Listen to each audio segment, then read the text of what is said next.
hour here is we're going to receive a terrific presentation from two of our colleagues with some slides, and then I have a few questions for them just to kind of kick off our Q&A, and then we want to invite a really conversational Q&A with all of you. So I'll facilitate that. I welcome you to either use the raise hand function or use the chat and just drop in your name. I'll just try to facilitate and do my best to keep an eye on the order of who's raising hands.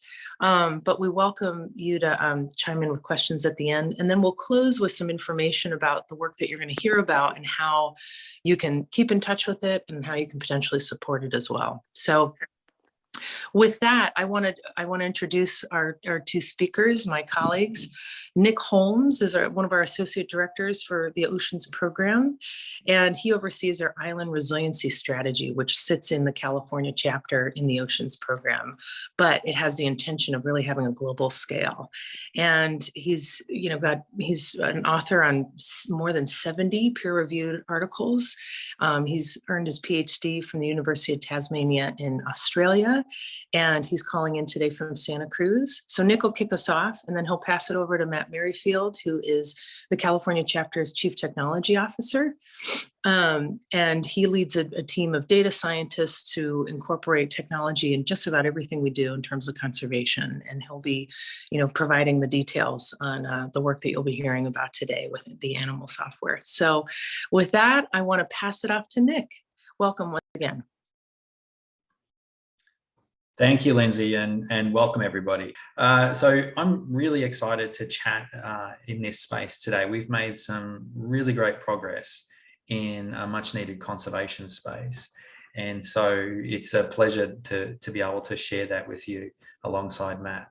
And here on the screen, I'd like to introduce you to a really important part of this, of what we're talking about, and that's what we're seeking to protect. And so here in front of you is the island scrub jay. And it's a species that is only found on Santa Cruz Island, right here in California. And this type of endemism, species that are found in very small restricted areas, this is really emblematic of the type of biodiversity that we're seeking to protect when we invest in islands. So just let me tell you about islands. So islands really are a remarkable facet of our planet. If you take all the land area on our planet and you put it all in a bucket, it only adds up to about 5%. But that 5% has a disproportionately higher rate of biodiversity compared to mainlands. So we can see that roughly nearly 20% of our 10,000 bird species on the planet occur on islands. And we also know that islands have been hotspots for extinction and for today's threatened species. We can also see disproportionately higher rates of these outcomes. And when we think of extinctions, we often think of island species when we're thinking of things like the thylacine in Tasmania or the dodo in Mauritius.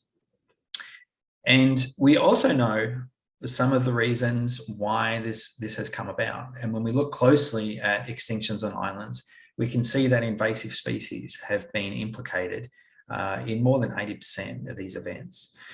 So we've got a really good raison d'etre. If you're investing in the conservation space, then investing in islands means that your dollars will go further because you're investing in a small space where there's a concentration of biodiversity and need. Thank you, Matt. The other part of this story is that we can really do things on islands that you simply can't do on the mainland. And conservation on islands is very, very successful. Here on the picture in front of you, this is Santa Cruz Island again. And here on the left, this is our before picture. This is Santa Cruz Island during the ranching era. And during the ranching era, non-native mammalian herbivores, sheep, pigs, transformed this landscape into a much more depauperate and much poorer in terms of its ability to hold nutrients and transfer them. And we lost that because of erosion, species loss, habitat loss. On the right, this is our after picture. This is more like today. And by removing that threatening process, eliminating invasive mammals and the damage that they brought, This has given a chance for the island to recover, and it has indeed recovered quite well. It's on a path for continued recovery for many other species. So dealing with invasives was sort of a foundational step that has allowed recovery to begin. And the good news is that this example isn't unique. There are literally hundreds of examples of these kinds of conservation interventions on islands around the world. And herein lies the problem statement, the challenge that we have. The pace of the conservation delivery on islands is not enough to meet the scale of the challenge. And the challenge is large. The challenge is global. When we think about animals like rodents, rodents happen to be on more than 90% of the world's island groups. And this is TNC's vision for the space that we are working in when it comes to islands. We really want to strengthen the resilience of important island biogeographies. And we want to work in the space of enabling conditions that will allow us to increase the pace, the scope, and the scale of conservation action. And resiliency is a deliberate and a key word here. Resiliency is the capacity to recover. And we know that both species and ecosystems, resiliency is going to be key as we look down the barrel of climate change in our changing planet. Now, the Nature Conservancy is really well positioned to advance a strategy like this. And this is the reason why I'm excited to be at TNC. TNC is a steward of island preserves like Santa Cruz Island. I've showed you multiple slides ago. And also here, Palmyra Atoll in the tropical Pacific. And these provide incredible opportunities to proof out new solutions and demonstrate what can be done. We've also built trusted relationships with key partners that own islands. Here in this picture, this is the Fish and Wildlife Service. If you can see the logo on the cap. The Fish and Wildlife Service is one of the major managers of islands in the US. We have really good opportunities to work with them and try and go to scale. And outside of the US, TNC has a global footprint in many, many island nations and island territories around the world. And this offers a really great opportunity to scale by sharing the lessons learned. And so this is the space that we've landed where this is our strategic approach. We want to build big conservation visions with partners like the Fish and Wildlife Service and these are really key because they sort of provide a North Star for the work, if you like. A second is working in this enabling condition space where we really want to try and facilitate innovation in policy, in science, and also within tools to help overcome these barriers. And the third is sort of focusing on some priority conservation delivery, which is to provide these champions, these really tactile examples of what can work if we put boots on the ground. And this is just to give you a sense of some of the barriers. And just quickly, it's the barriers on the right that we're going to focus in on today. It's these tool limitations and the time to act that we're looking to move the needle on with the work that we're undertaking. So earlier I highlighted that invasive species are one of the known critical threats to islands, both in terms of the species and the ecosystems, but also to people on islands. And invasive species can and do result in very harmful environmental outcomes. And so this image in front of you represents a general strategy for tackling invasive species on islands, with the really conspicuous message being that preventing their arrival on islands is often more cost effective and much more likely to prevent environmental harm than attempting to remove them once they are established. And you can imagine the analog is very much like human health. It's much better to stay healthy than it is to try and deal with something once you are sick.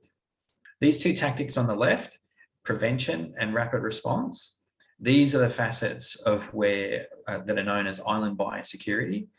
And this is the space that we are investing in and we see really good opportunity for improvement. All right, no story is complete unless there is a villain. And so let me introduce you to one of the most remarkable creatures on the planet, invasive rats. These, as I mentioned earlier, we know invasive rats are estimated to occur on roughly 90% of our world's islands. And the introductions was largely an artifact of the exploration periods by the English, the Spanish, the Portuguese. Think of wooden ships Not only did they transport people, but they transported other things. And this is part of the great distribution of rats to islands. Here, bringing it close to home, here in the Channel Islands in California, rats were eradicated from Anacapa in the Channel Islands National Park in 2001. And this was at an expense of nearly $2 million at that time, 2 decades ago. That action was successful, and the small cave-dwelling seabirds, which were the target of that conservation intervention, have benefited dramatically. They continue to grow in population size and reproductive success. But the message here is that locations without rats are really precious, and keeping them rat-free is a really critical goal. Now, rats are really cryptic. We often don't see them in the broad daylight. And while we can do everything in our power to prevent their arrival, it's also prudent from a management perspective to be prepared for their arrival and rapidly respond. And thus, detection and rapid response are sort of key tactics that a prudent island manager will need to enact. And timing is key here.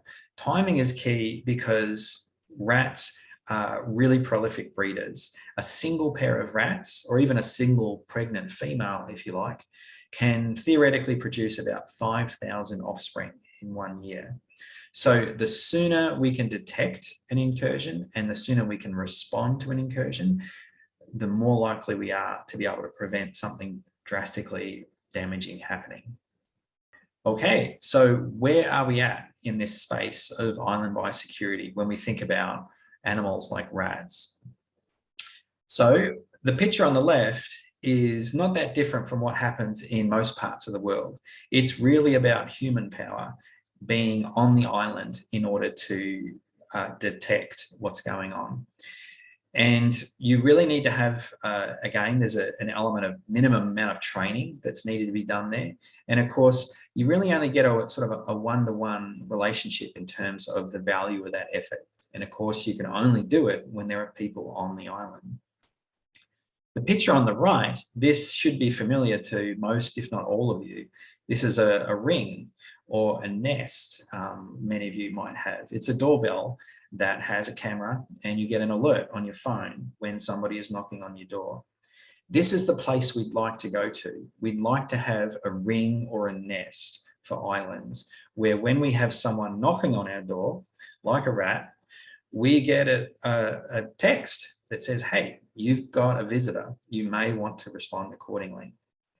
Now, the place that we're at right now today, before, and I say right now, prior to Matt and his team coming along, is somewhere in the middle, where we do have some really valuable tools out there. There are camera traps, and many of you might have them. They're scalable. You can buy multiples of them. There's been enough development in the camera trap technology space that the cost is beginning to come down, and they're pretty field resilient. They're often made for hunting, and so they come in a hardened case. So there's something that we can build on here that allows us to begin to think about getting towards our ring model. What we don't have is sort of automatic identification. The camera takes a picture, but it doesn't tell you what it is necessarily. There's some movement in that space. And so that's a space that we know we want to double down on. And then lastly, there really isn't anything in the near real-time response. We need to know as soon as possible, ideally within minutes or within 24 hours, that something is going on. That's another space that we know we need to move this technology. And so with that, I'd like to hand over to Matt, who is going to talk more about the specifics of our really exciting progress. Excellent. Thank you, Nick. Thanks, everybody, for joining. I'll take it from here. So I'm Matt, by the way, Chief Technology Officer for Nature Conservancy, and I run our technology team who gets to work with folks like Nick on all of these various problems in terms of bringing, best available technology to these various things that Nature Conservancy is doing. So let me take you back a bit in terms of describing how we've approached this problem. So let's start with the map on the right. This is Santa Cruz Island. On the east side of the island is actually owned by the National Park Service. The west side is what's owned by the Nature Conservancy. Maybe some of you have been there.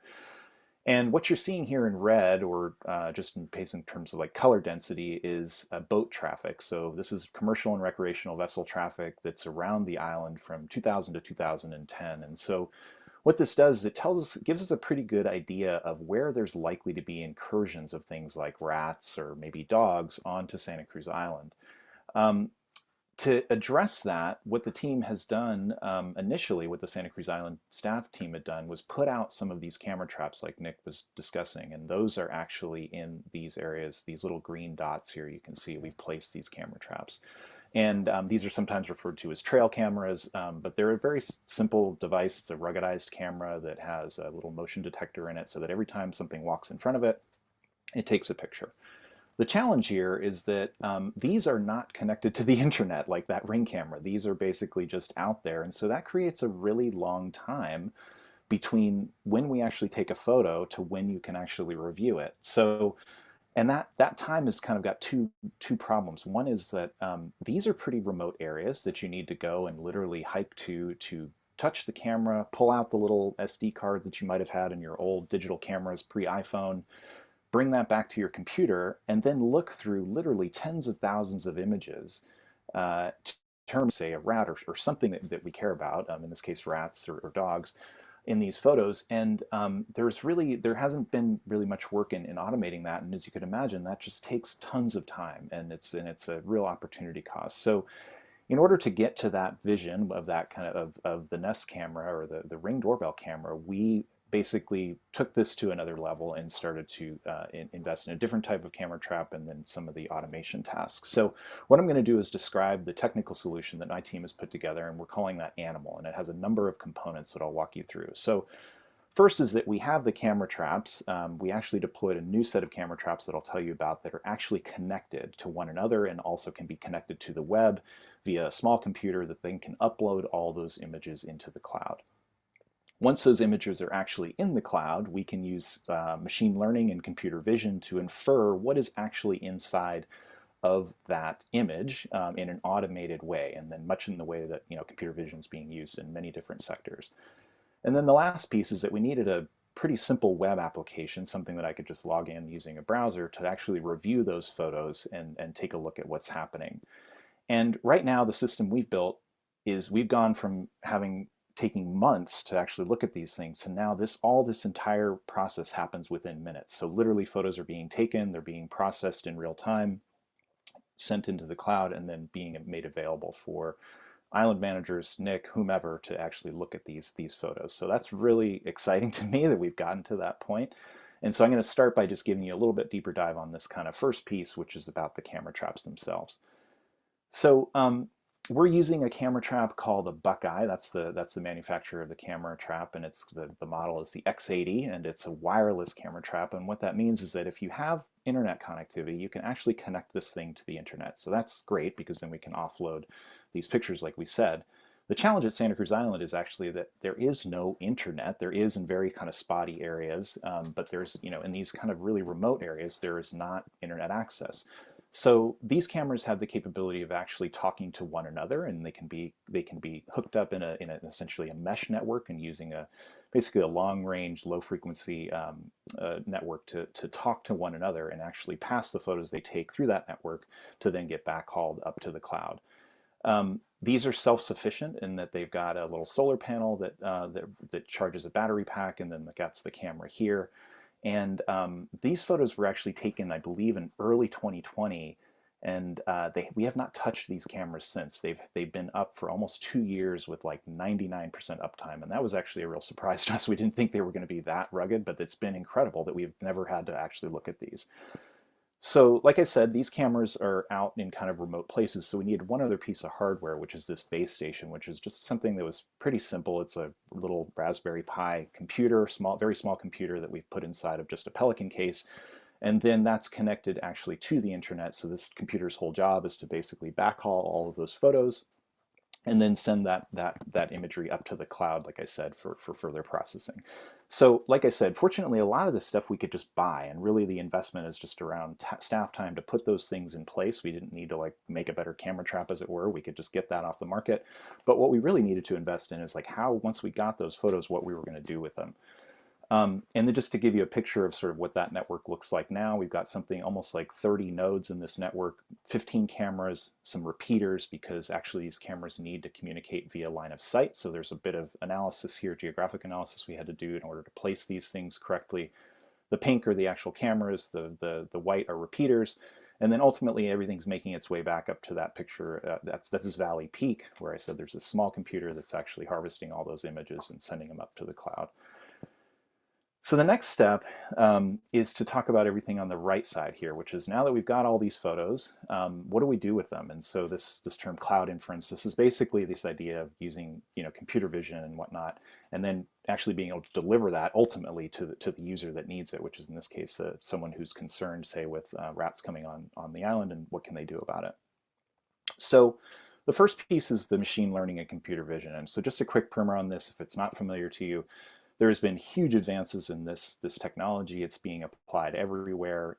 Facial recognition is a thing, and obviously in this cute picture we can easily determine the difference between a cat and a dog and a duck. And so between work with autonomous vehicles and other industries, there's just been a ton of progress here. And but what we really needed to do is to take that same concept and apply it to photos like this, that are coming off a camera trap. I want to know the difference between, say, a fox on the left, a skunk in the middle there, and then maybe in our case, in this biosecurity example, a rodent that's present on the island. And so that just required a little bit of tweaking of these models. But again, fortunately, that's something that we didn't have to do. Microsoft, through their AI for Earth program, has developed a pretty nice high-level model called Megadetector that's in very wide use around the world with camera trap data. And it basically tells you three things. Is there an animal, is there a vehicle, or is there a person in that image? And that might seem really general, but actually it saves us a whole bunch of time, because a lot of those photos that people were reviewing, sometimes they were empty just because you've got like maybe a leaf blowing or something in front of a tree or something in front of the camera. And so there's like literally thousands of images that are empty. And so this really gives us that kind of first filter cut of like animal, vehicle, person. It's those three categories also because it's used in like a lot of poaching contexts. If there shouldn't be a person in where there's a camera trap or a vehicle. But in our case, we just cared about the animal piece, and then we take that and we actually run it through another model that's a little bit more fine-grained that can tell us those differences between, say, a skunk and a fox and a rodent. So that's something that we could pick up, but the challenge here is that, and Microsoft has told us this, and others that we've talked to, is that running this thing isn't for the faint of heart. You need to have some pretty good computer skills, and oftentimes if you're talking about teams that are out there dealing with biodiversity or biosecurity, they're not necessarily technologists, and they're not comfortable, say, running a Python package at the command prompt or whatever. So where we really needed to build something as opposed to buy it was to actually build software that could incorporate this model pretty easily and let the viewers kind of review the outputs. So that's what we've done with this animal software. We've made this. And I'm going to give you a quick picture inside what this is really quickly. But like I said, this gives basically the end user on the island the ability to review images really quickly, not worry about the empties or whatever, and really focus in this case on things like rodents, that we actually care about and need to figure out, is this a rodent? Is it a rat? Or is it just a mouse that actually lives on the island itself? So it does that, and then it does a couple other things. One is it actually deals with any kind of camera trap data. So I told you we're using these very specific Buckeye cameras, but if you're using any kind of camera trap, we can certainly take that data and run it through this software. The other thing is that I described Megadetector, and then like I said, we've got another very sort of more highly customized model that we're running. It's extensible in the sense that like you could run any model you want. If you had a very specific like elk model or a fox model or whatever else, we've built it such that you can literally plug that in without a whole bunch of effort.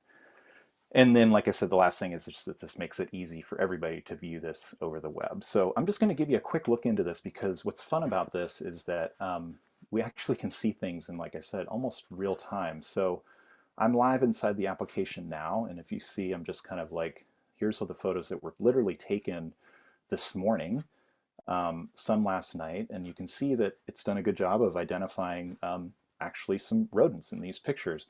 And so lest we sort of freak out and say that like, oh my God, there's a rat on Santa Cruz Island, because there is not a rat on Santa Cruz Island, these are actually mice, Peromyscus, I think, I'm not a biologist, but anyway, these are mice that are present on the island. And this is an important thing that we have not built a rat model, as it were, to identify rats. We still have, because humans in the loop, as it were, to kind of use a term of art from computer vision. So we still require that people are actually looking through these photos and identifying and saying, you know, actually that still looks like a mouse, okay, but if something looks suspect, then it comes to kind of like elevating the you know, the risk or whatever to say, well, maybe I need to pass this on to somebody else to take a look at to really verify that this is not a mouse or whatnot. So we don't have a specific rat model, and that's intentional because we really just want to get to just getting down to just identifying these rodents and then having someone still look through it. And right now we're capturing something like, on average, something like 2,500 photos per month. And generally, as we're hearing it, like these rodent pictures, which is really the focus of the biosecurity effort, is something like between 10 and 15 photos of rodents per night, if that, at the high side. So really the point here is that like we've gone from like having to spend months to identify like whether or not there's a mouse in a picture or a rat in a picture to like minutes, and like something that someone can do just drinking their coffee every morning to kind of say, yep, nope, that's okay, don't need to worry about that. There's some other functionality in here, but I'll just show you some of the other stuff that's frankly just kind of fun to look at. I'm going to kind of get rid of some of these other categories that aren't necessarily as interesting and show you some of the things that are just, you know, really, I just find it fascinating to kind of peer into the lives of these animals at night. Things like foxes that are out there all the time, as you probably know if you've been out there. More rodents, it looks like, but then there's these skunks, which are really cute. And there has been some interest in, you know, taking this a step further. Now that we've got like all these skunk photos, there's been interest in trying to identify individuals from those skunks. So there's kind of a bunch of add-ons that we can do in terms of just general wildlife surveys aside from the biosecurity now that we have this system in place. So it's super exciting to me because we were like literally have these Nest camera, you know, we built kind of like a ruggedized version of the Nest system. It's working, it's in place. And yeah, it's been really, really rewarding to work on and work with Nick's team. I'm going to go back over here really quickly and just kind of give you the couple more things about where we're going next. So like I said, we've got the software in place, things are running. So the next thing we're doing is, and I don't know if this has already happened or is happening, we're installing what we're calling a control network on Catalina Island with Catalina Island Conservancy. And because Catalina Island actually does have rats, and so we want to see how this system performs with its current models, just the general workflow, in a place where, you know, we know that we're seeing some activity that's, you know, potential invasives there. The next thing we're doing is actually partnering with Island Conservation, which is where Nick was actually prior to the Nature Conservancy. And these folks are the leaders in thinking about biosecurity on islands the world around. And so what we've done with them is put together just a pretty simple kind of like grading matrix or rubric to say, you know, of these other geographies that we're trying to look at, like what are things, like what is their technical capability? What's the technology infrastructure that's in place? What's the biosecurity risk? What are the enabling conditions that are present there? And we rank all those things so that we're making a more objective decision about where we go next as opposed to like what's most popular or whatnot. And then the last thing is we need to think a little bit over probably the next few months or so is kind of what's the best path for this animal software? There's a few things out there in the market. We've gotten really good feedback that there's nothing quite like what we're doing, given that we're kind of dealing with data in real time. And we know that there's a lot of teams out there that would really benefit from having access to this. So it's something that might be a good candidate for like an open source project, or at least making it widely available to other teams. And that's something we're strategizing on going forward. So with that, that's it for me. And thank you. And if you want to know more about sort of all the cool stuff happening within the island resilience world, you can definitely get in touch with Nick. And then if you want to know more about just our general technology and how we apply that to various projects, you can get in touch with me. So thank you. Thanks, Matt and Nick. Really appreciate the slides and the content. It's clearly very technical. Before we dive into the audience Q&A, I'm going to actually kick off with a few questions just to get the ball rolling. And so, Matt, I want to start with you. You know, recognizing that we've got a diverse room here and probably different levels of awareness of just how technology advances conservation. What would you say the distinction is that TNC can offer with regard to how we're using technology to advance conservation and reduce risk of species extinction? What's different about us? Yeah, I think what's different is that at least in our chapter in the Nature Conservancy in California, we've made a pretty big investment in technology and a technology team. So we have myself, I'm one of the few sort of CTOs in this space.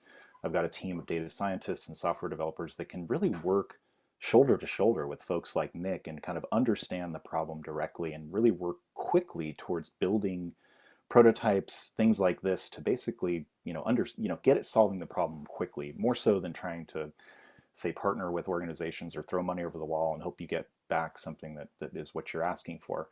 The second thing is that we've got an incredible set of kind of places, as it were. I look at Santa Cruz Island almost as like kind of a maker lab for conservation tech and other preserves that we've got where we've got the ability to kind of put boots on the ground and really see what the problem is. So those are the two big distinctions I see for TNC in this space. Great. Thanks for elevating those two things. And Nick, one takeaway I'm having here is that prevention is definitely better than the cure. So if you can example of or example of a that have happened, what was involved, what was the cost, what's the time frame, like what's the worst case scenario on prevention? Yeah, absolutely. So, yeah, there have been a lot of attempts to remove invasive mammals and other invasive species from islands around the world. And, as I mentioned, the places that are free of these are actually quite rare. And so we need to treat them as the precious jewels they are and make sure it never, ever changes that we have invasives reach those islands. In many cases, it's really expensive to remove rats, cats, these kinds of animals from islands, from places that they have no evolutionary history with and are causing environmental harm. Just by way of example, here on the screen, this is Lord Howe Island in Australia, and rats were eradicated there a couple of years ago. They're still in the midst of attempting to determine if it was a success or failure. And that operation was undertaken at a cost of more than $15 million. And so this isn't the kind of money that's just sitting around. These are projects that have to be planned for. There's a significant regulatory build-up in order to reach a place where you can actually implement the conservation project. So if we're looking at a place like Santa Cruz Island, we're definitely looking at sort of a tens of millions of dollars investment. And so from a financial perspective, it's not only prevention is better than cure, not just for the environmental harm, but purely from a financial perspective. It's just good business sense to stop it before it happens. And I think about, so in the Channel Islands, we are thinking it's not just rats, so the other animals and plants that we think about as wanting to avoid their arrival on Santa Cruz Island. Dogs are a really simple one, and we know that recreational yachts come to Santa Cruz Island. You can obtain a permit to come ashore into the tidal zone, and if a domestic dog gets free, decides to just go for a run on its own, then it has the potential to introduce disease that the foxes on the island, the native foxes, do not have any natural immunity to.